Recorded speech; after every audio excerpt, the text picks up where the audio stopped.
طالعه لكم النهارده بخمار ستنا الحاجه. بصوا، عادي ما تدققوش. المهم بقى انا مش اصلا فاضيه اصور اي حاجه. انا مش فاضيه حرفيا يعني. بجد الوقت زحمه قوي واليوم فيه شغل كتير قوي. هوريلكم كل حاجه احنا عملناها وكل حاجه يعني هصورها لكم، بس ممكن في حاجات معرفش اصورها النهارده. اليوم في حاجات كتيرة قوي، ممكن هتلاقوا 5 6 اكلات معمولة، بس هو الاكل كله يعني مش كله لينا، لا. في اكل لينا واكل هقول لكم على كل حاجة يعني بالتفاصيل في الفيديو. بس اهم حاجة الناس اللي بتكسل تحط لايك تحط لايك، ولو مش مشتركة في القناة اشتركي في القناة وفعلي الجرس، وكمان اكتبوا لي كومنت وقولوا لي انتي بتتابعوني منين وعرفوني بنفسكم. بحب اعرفكم والله، بحب اعرف اللي شاهد الفيديو مين او كده، فاكتبوا لي وعرفوني. وما تنسوش اللايك اهم حاجة. واليوم بصوا بس يعني مش عايزة اقول عشان ما تقعدوش تقولوا متضررة من حماتي، بس والله كل حاجة قلت لكم بتبقى معمولة بحب والله في بيت العيلة يعني. انا في بيت عيلة فعلا، ودايما اقول بعمل في بيت عيلة وكده. هو مش شو بس، والله ربنا يديمها نعمة. وكل حاجة بتبقى معمولة بحب اقسم بالله يعني. بصوا هنا في قلبي هنا. يلا حطوا اللايك وتعالوا يلا اما نشوف الفيديو. اللهم صل وسلم وبارك على سيدنا محمد وعلى اله وصحبه وسلم. بصوا بقى، انا مصوره لكم مقتطفات. يعني ايه مقتطفات؟ يعني احنا اليوم كان زحمه قوي، يعني اليوم في حاجات كتيره قوي. فانا مش لاحقه اصور دي اصور دي اصور دي، ويمكن اصور حاجه او اصور نصها وحماتي تيجي تكملها، لان طبعا هي معايا، لان الحاجات كتيره والشغل كتير فمش لاحقه ويعني زحمه بمعنى اصح. مش انا قلت لكم قبل كده لما اليوم بيبقى زحمة وفي شغل كتير انا ما بلحقش اصور وما بعرفش اصور ساعات.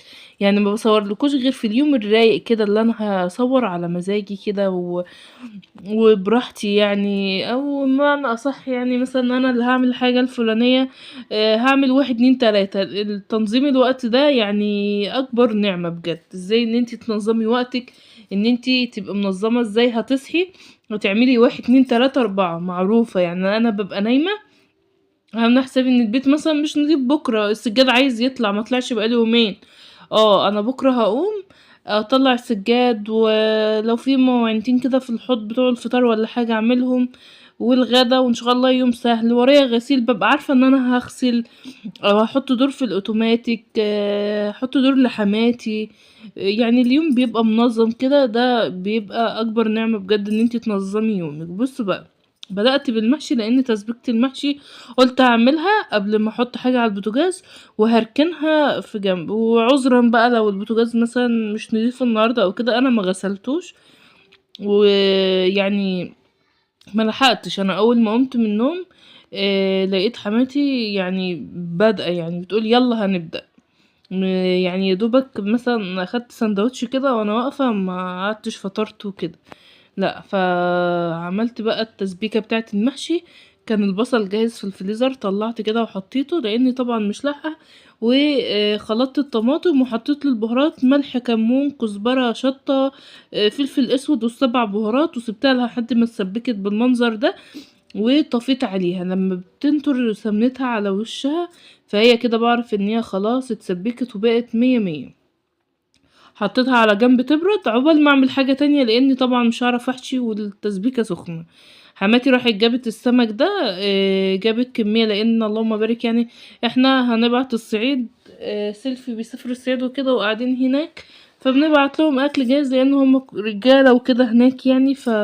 بيبقوا فرحانين مثلا الاكل بيبقى رايح لهم جاهز وكده، لان هم برضو اللي بيطبخوا لنفسهم هناك. يعني للي معرفش، هم بيسافروا يزرعوا في الصعيد، اللي هم سلاف اخوات جوزي. هما جوزي هنا موظف ما بيروحش يعني، فهو هما اللي بيروحوا و...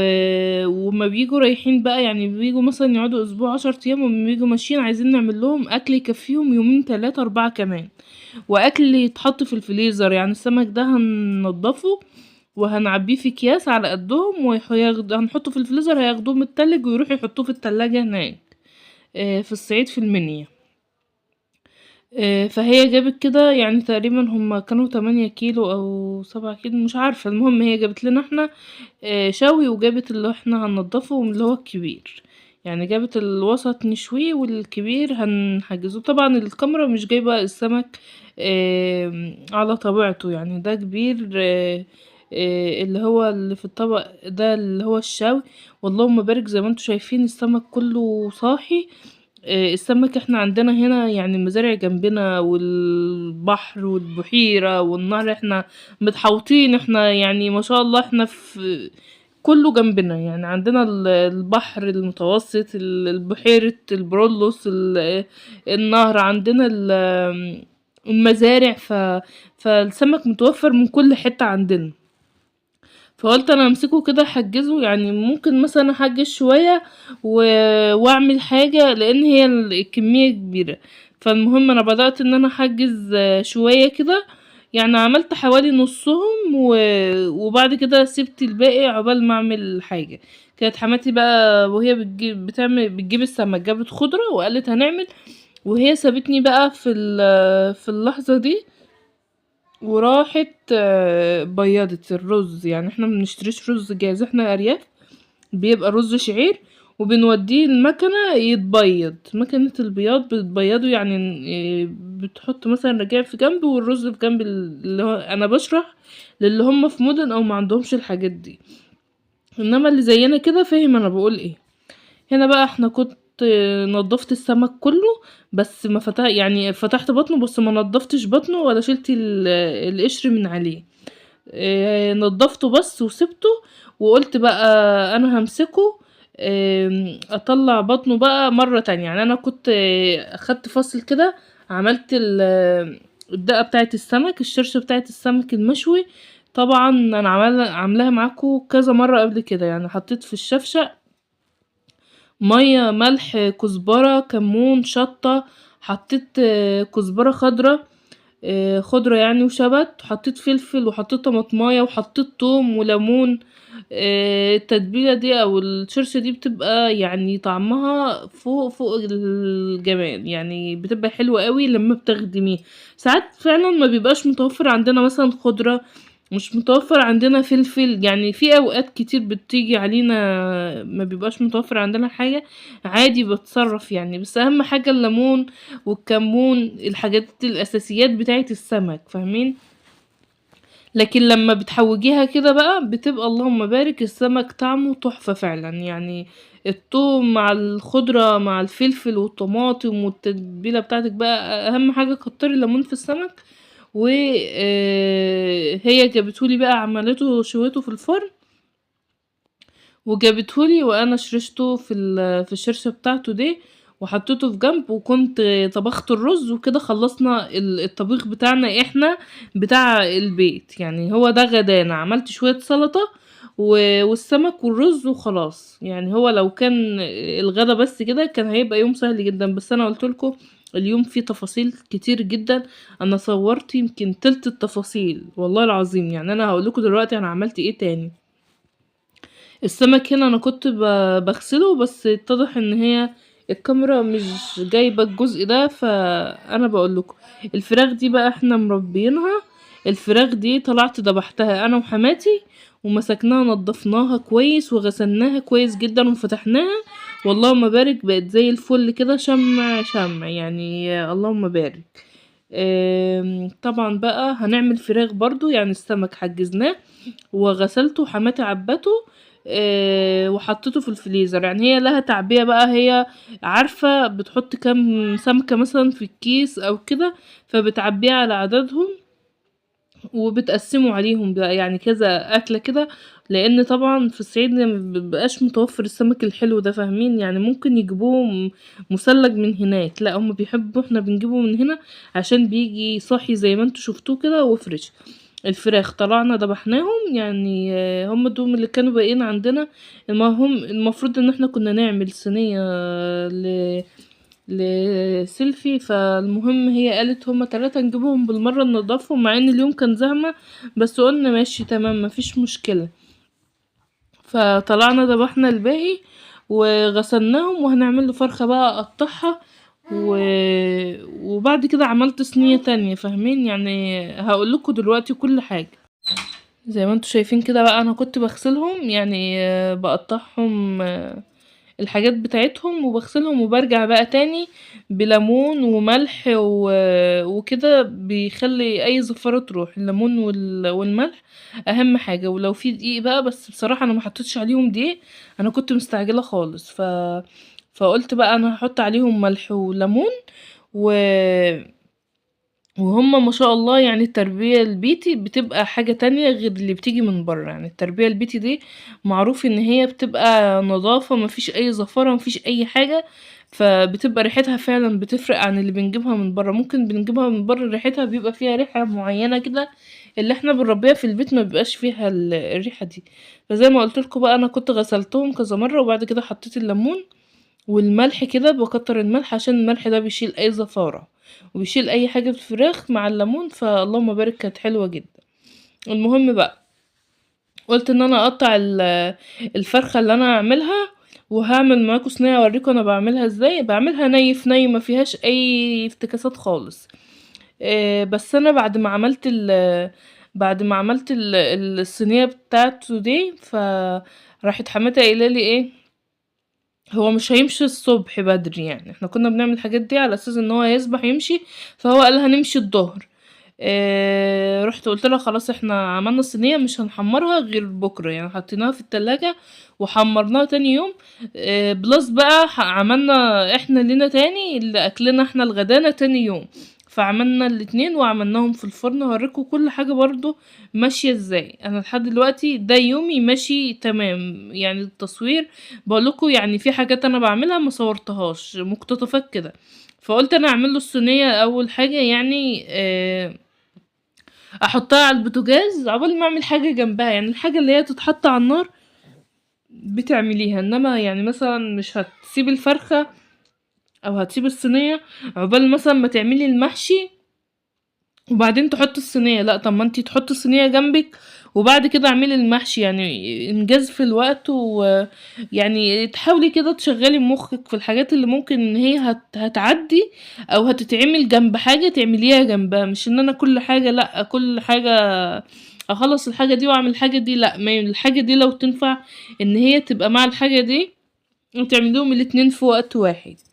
طبعا بقى انا كنت قشرت البصله وخلطت الطماطم، وقلت برضو هوريكم ازاي انا بعمل الصينيه ني في ني. انا بخرط البصل كده بقطعه كده جوليان، وبعد كده بحط البهارات اللي انا عايزه احطها على البصل، ان كان كمون كزبره شطه ملح فلفل، 7 بهارات، كل حاجه معاكي متاحه اللي انت عايزاه. وساعات بحط بقى ورقتين ورق لوري كده وهي بتغلي، وشويه خضره مع الفلفل الاخضر والطماطم، بس كده يعني مفيش اي افتكاسات خالص في الصينيه. والفراخ كمان اللهم بارك كبيرة وسمينة، فما بحطش اي زيوت خالص تاني، لا. انا اصلا حتى لما جينا ناكل البطاطس عليها زيت، اكنك حاطه نص زيت على البطاطس، اللهم بارك، وطعمها زي الفل. هنا بقى مسكت البصلة عصقتها حلو قوي بالبهارات اللي انا حطيتها. بعد كده حطيت الفلفل، بس الفلفل ده كان حامي، فما كانش عندي فلفل رومي الصراحة بارد، فقلت هكتفي بنص الفلفلاية عشان خاطر ما تبقاش حامية قوي، مش كل الناس بتحب الاكل يبقى حامي. وهنا طالما في صينية انا ما بصفيش الطماطم للصواني الصراحة ولا للمحشي. المحشي والصواني لما بعمل الطماطم ما بصفيهاش، انما لو خضار او مكرونة او حاجات من اللي بتظهر فيها دي لا، لازم تتصفى كده كده. فالصواني ما بصفيهاش. حطيت حته تومه صغيره قوي، انا مش عارفه الكاميرا ليه مش مظبطه، بقولكوا انا بعمل بسرعه، فالكاميرا بتبقى متثبته على حاجه معينه، مثلا ان انا كنت بغسل الفراخ في الحوض فهي متثبته زي ما هي و... وما بصيتش عليها، بس هي يعني الحاجه باينه، فاهمين. حطيت شويه خضره مع التومه وقلبتهم. والكوسه بقى بنحب نسيبها، يعني ما نقطعهاش مع البطاطس. ليه بقى؟ في جزء بيحب بطاطس وفي جزء بيحب الكوسة، فبنعمل نص الصينية كوسة في جنب لوحده ونص الصينية بطاطس جنب لوحده، فاهمين؟ يعني نص بطاطس ونص كوسة، ما بنقلبهمش على بعض، عشان خاطر اللي ما بيحبش الكوسة ياكل من الجنب بتاع البطاطس تمام، اللي بيحب الكوسة بياكل من الكوسة، ما يقعدش ينقي كده، لا، هي كل حاجة هي منفصلة مع بعضها. واللهم بارك الصينية بتبقى حلوة قوي والله، ما شاء الله الطريقة دي جميلة قوي وصحية ومفيدة كمان، يعني ما فيهاش تسبيكات وكده. شايفين انتوا بقى حماتي جنبي يعني بتيجي تحاول تنجز حاجة جنبي برضو، ان انا مش بعمل كل حاجة لوحدي، وفي حاجات اساسيات هي بتوضبها انا ما اعرفش اعملها، فاهمين؟ ماليش فيها يعني. بالمناسبة بقى بتقولي انتي جايبة رجول الفراخ الناس هتقول ايه؟ قلت لها يا ماما كل الناس بتحب رجول الفراخ البيضة، فيعني واحنا بنحبها يعني كله بيحبها. يمكن مش كل حد يقول لا احنا بنحبهاش، دي الاكل ده اذواق. فاحنا بنحب الفراخ، انما لو بط او فراخ بلدي او كده لا بنرميها. آه، قطعت بقى الفرخة كده، يعني هي قالت لي قطعيها زي انا بقطعها كده، يعني بقطع الصدر 3 والوراك بحب اقطعها 4 عشان تبقى حلوة كده وهي بتتحمر. لما بتعملي الورك على بعضه بتحسي ان في اجزاء كده في الورك من النص ما بتتحمرش، فكده بتتحمر احسن، وبتبقى التقطيعة دي حلوة اوي. وطبعا قالت لي بقى قطعي الفراخ بالمرة كده وانتي ايديكي فيها فراخ. وهي كانت بتغسل الرز للمحشي، يعني فاهمين؟ انا كده حطيت الصينية على البوتاجاز الفراخ، وقطعت باقي الفراخ، والورق ده كنا مقطعينه وحطيت عليه شوية مية كده عشان يفك، لان هو كان في الفريزر وكنا مطلعينه من قبلها، بس عشان الدنيا ساقعة مفكش بسرعة. حطيت شوية مية كده وعايزة اقول لكم ان احنا كده يعني كنا المغرب طول اليوم شغل. الكلام ده كان المغرب المحشي ده، حتى في الغدا يعني قلت لهم اتغدوا انا مش فاضيه يعني. اتغديت لوحدي بعد ما خلصت، لان انا لو قعدت اتغدى يعني بحس كده باحباط كده، او ببقى كسلانه تقيله بمعنى اصح، فما بعرفش اعمل حاجه زي مثلا ما اكون انا خفيفه كده، فاهمين؟ يعني اللي زي هيبقى فاهم. الاكل تحسه كده ان هو بيهبط الواحد كده، لا انا بحب اعمل كل حاجه، حتى في لما بيبقى فيه شغل كتير الصبح البيت مش متروق يعني. ساعات بيجي عليه ايام لان هو بيت عيله وبيت مفتوح والارض رمله، ساعات العيال بتبقى مبهدله الدنيا، فلا انا مش هفطر، لا انا لازم اعمل البيت الاول واغسل مواعين، وبعد كده ان شاء الله هفطر براحتي الظهر، بعد الظهر براحتي، أنا ما عنديش مشكله يعني، انا ما بحبش افطر اصلا. فانا كده ما بيكون ورايا حاجه لازم اخلصها قبل ما اكل يعني. المحشي بقى انا كنت حطيت في الارضيه كده الورق الاخضر وشويه عروق من بتاعه الخضره، لانه احنا بنقطع الخضره بتاعه المحشي ما بنبقاش نعمل العروق، فالعروق بقى بدل ما ارميها بحطها في ارضيه الحله، بتخلي ريحه المحشي حلوه في نفس الوقت و... وبتحمي المحشي ان هو ما يلزقش في الحله، يعني بتبقى كعازل كده ما بين المحشي والحله. والله ما بارك، يعني الحله ما خدتش اي وقت مننا خالص، لانها حله يعني مش كبيره قوي، احنا متعودين ان احنا بنعمل حلل كبيره يا جماعه، فاهمين؟ عيله بقى وكده، ديت حله يعني هي مش صغيره برضو اي نعم، بس نوعا ما يعني ما خدتش وقت. وكده بقى شويه الصلصه اللي انا كنت شايلاهم حطيتهم فوق الشوربه، شويه الصلصه حطيتهم فوق الشوربه وظبطت ملحهم، وبعد كده سقيت المحشي بيه. والله كان طعمه اللهم بارك تحفة جدا يعني جميل. والخطوة دي بتفرق كمان مع المحشي، ما تحطله معلقة صلصة كده او معلقتين من التسبيكة بتشيليهم وتحطهم مع الشوربة، بيبقى اللهم بارك يعني حلو جدا. وهنا بقى كنت حطيت المحشي على النار وخلاص بقى، يعني كان خلاص اخر حاجة عملتها المحشي صراحة يعني. بعد كده صباحنا الصبح بقى عملنا صينية فراخ تانية ووديناهم الفرن بقى البلدي، يعني حبيت اصور لكم الاجواء. الاكل هنا حاجة تانية خالص، عملنا صينيتين فراخ في البطاطس وصينية في بصل زي المشوية كده يعني من غير بطاطس، واللهم بارك يعني كانوا ريحتهم قلب الدنيا، والف هنا وشفا لكل اللي اكل. وطبعا عارفة ان في معظم الناس بتحب الاجواء دي، فقلت ان انا هصور لكم فرن الحطب كده بيبقى ما شاء الله الاكل منه زي العسل. ويا رب كده يحسن ما بين ايديكم، ما تنسوش اللايك والاشتراك. مع السلامة.